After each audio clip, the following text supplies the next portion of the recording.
Selamat pagi, salam sejahtera. Terima kasih karena bersama dengan saya di Nazilin Unity Channel. Sejak akhir-akhir ini kita digemparkan dengan pendedahan demi pendedahan berkaitan kerugian negara, penyelewengan yang berlaku di dalam negara, yang khususnya berlaku dalam pemerintahan kerajaan sebelum ini. Di bawah kepemimpinan Anwar Ibrahim, gerakan oleh SPRM, PDRM, Migration, penguatkuasa yang lain amat agresif dan amat luar biasa, sehingga kan ramai yang ditangkap, ramai yang disiasat, ramai yang telah dihukum dan sebagainya.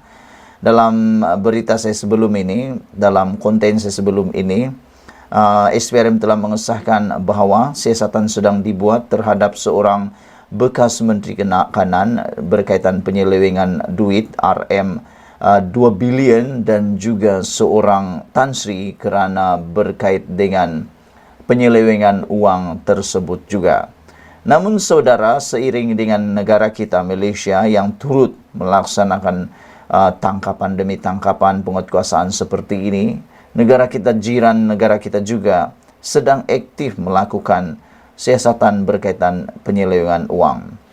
Kita kagum dengan perbuatan seperti ini dan kita harus sama-sama bekerja sama dengan negara jiran, bahkan meniru mana yang perlu dan meniru mana yang perlu diteladani. Terkini mengejutkan kita, ini bukan berlaku di Malaysia tetapi berlaku di Indonesia. Namun apakah kaitannya akan kita ulas nanti sebentar lagi.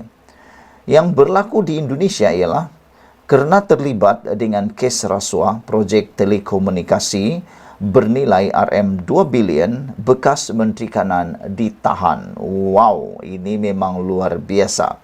Saudara-saudara sekalian, terlibat dengan kes rasuah projek telekomunikasi bernilai RM 2 bilion, bekas Menteri Kanan ditahan. Pihak berkuasa Indonesia menahan seorang Menteri Kanan semalam kerana terlibat dalam kes rasuah projek telekomunikasi yang mengakibatkan negara terbabit atau negara Indonesia kerugian hampir AS 500 juta atau bersamaan dengan 2.26 bilion. Menteri Komunikasi dan Teknologi Maklumat Johnny Gerald Plate disoal siasat berjam-jam di Pejabat Peguam Negara AGO. Dia kemudian dibawa menaiki kereta menuju ke sebuah pusat tahanan di Jakarta. Berdasarkan siasatan hari ini, semalam, kami mendapati terdapat bukti mencukupi bahawa dia, Plati, terlibat dalam kes rasuah stesen pangkalan pemancar BTS, kata pengarah siasatan jenayah khas AGO Kun tadi.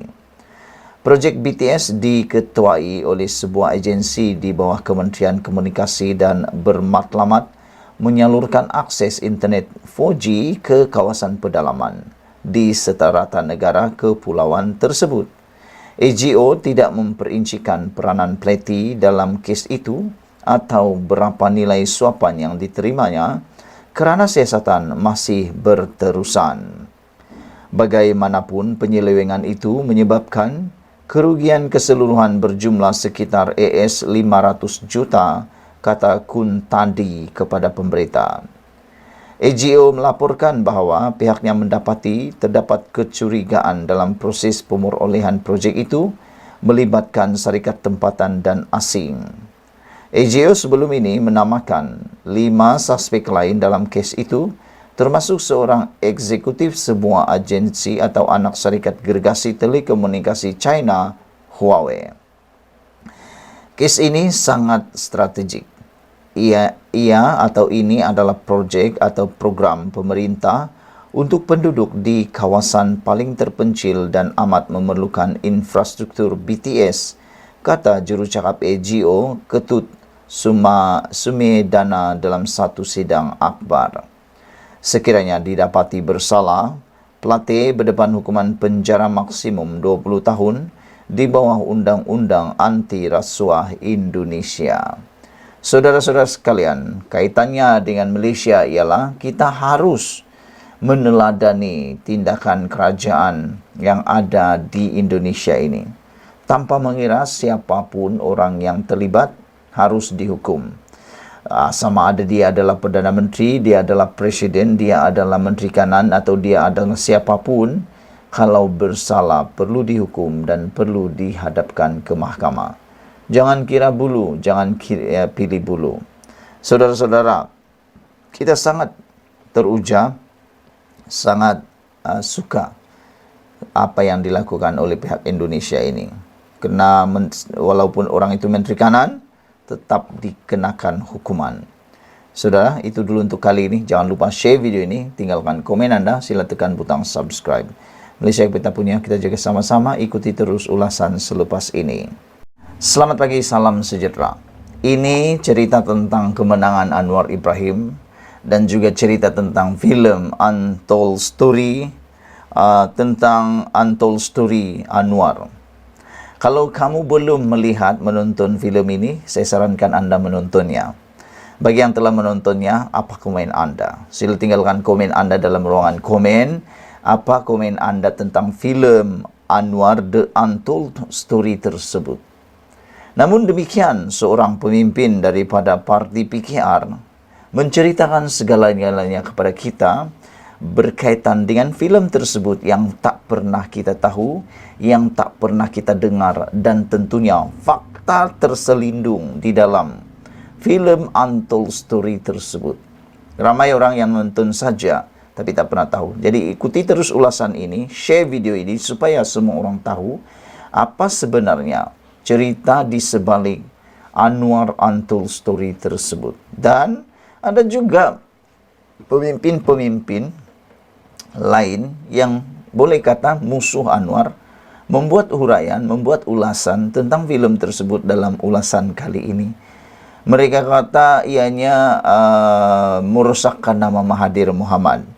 Dan dia kata haprak filem tersebut, tidak bergunalah, habuklah dan sebagainya. Dan orang yang mengatakan ini ialah pengikut keras, pengikut setia kepada Tun Mahathir Mohamad, Perdana Menteri kita yang keempat dan Perdana Menteri yang ke-8 dulu. Nah, jadi kita tengoklah apa sebenarnya yang berlaku. Menurut seorang pemimpin besar PKR, yaitu Hassan Abdul Karim, beliau mengatakan bahawa mual, loya kerana kezaliman pihak berkuasa, elit terhadap Anwar. Itulah yang berlaku di dalam filem tersebut. Filem Anwar, The Untold Story memaparkan kisah benar yang berdasarkan fakta sejarah. Tegas ahli Parlimen Pasir Gudang Hassan Abdul Karim membalas kritikan Khairuddin Abu Hassan terhadap karya itu. Saudara-saudara sekalian, filem ini digarap daripada kisah fakta sejarah, kisah yang benar. Ianya bukan kisah yang diceduk-ceduk, diambil-ambil, disuka-suka sahaja, tetapi adalah kisah benar. Kalau filem itu bukan kisah benar, maka Anwar Ibrahim tentunya telah pun menentang, tentunya telah memperbetulkan. Dan saya percaya sebelum filem ini diterbitkan, Anwar Ibrahim tentu telah memberikan kebenaran dan menyemak kalau fakta itu benar atau tidak. Kalau tidak benar, saya percaya Anwar Ibrahim telah pun menyekat filem itu. Tetapi kerana ceritanya benar, faktanya tepat, maka diteruskan. Jadi, perbuatan Khairuddin Abu Hassan mengkritik filem itu adalah hak beliau. Namun, apa kata Hassan Abdul Karim, antara pemimpin PKR, antara pemimpin politik Malaysia yang paling saya minat di Malaysia, dengan buah fikiran, dengan kritikan beliau bernas, adalah Hassan Abdul Karim. Jadi anda harus ikuti ulasan ini.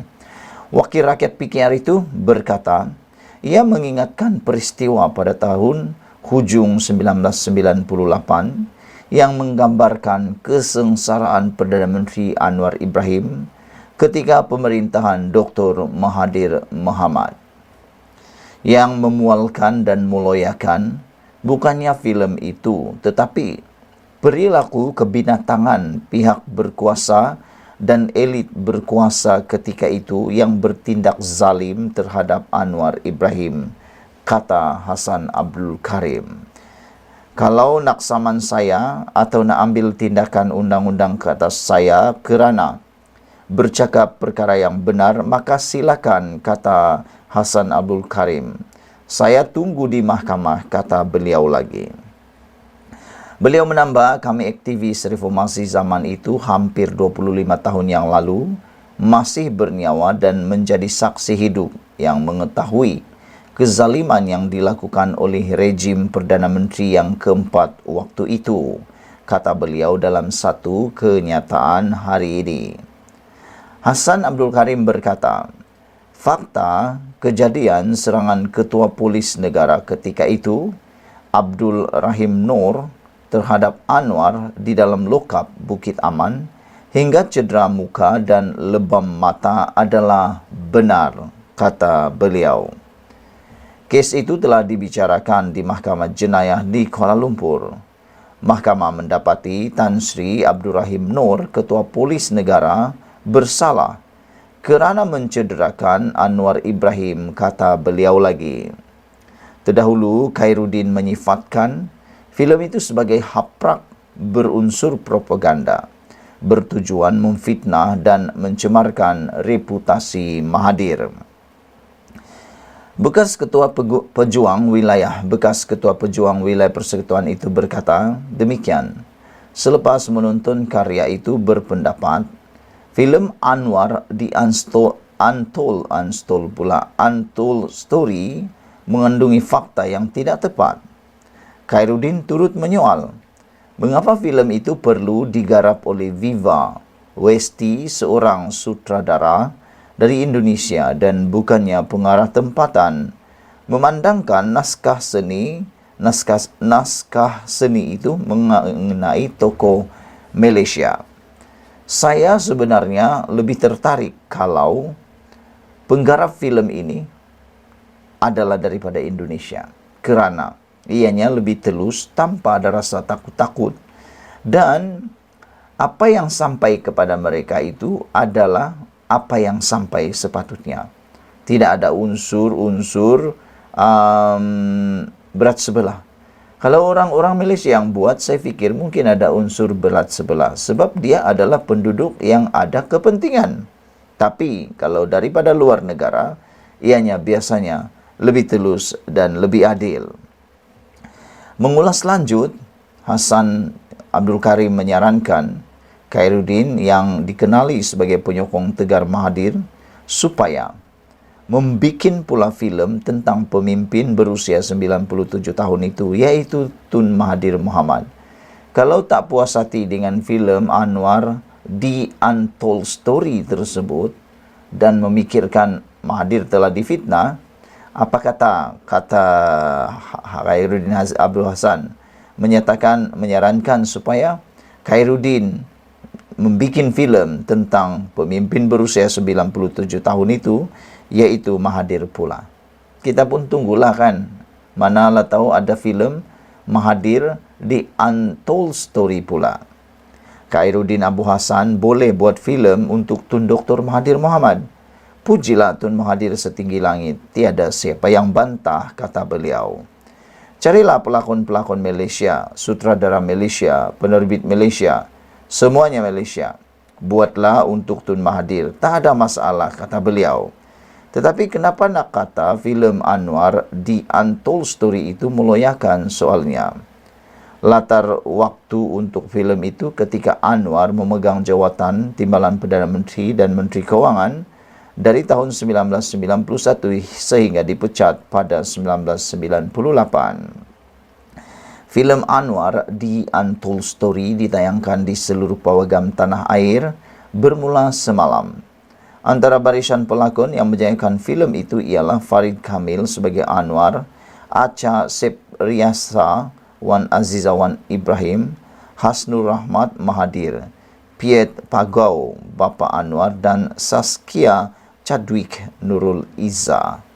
Sekian dulu untuk kali ini. Jangan lupa tinggalkan komen anda, sila tekan butang subscribe. Malaysia kita punya, kita jaga sama-sama cintai Malaysiaku. Bye-bye.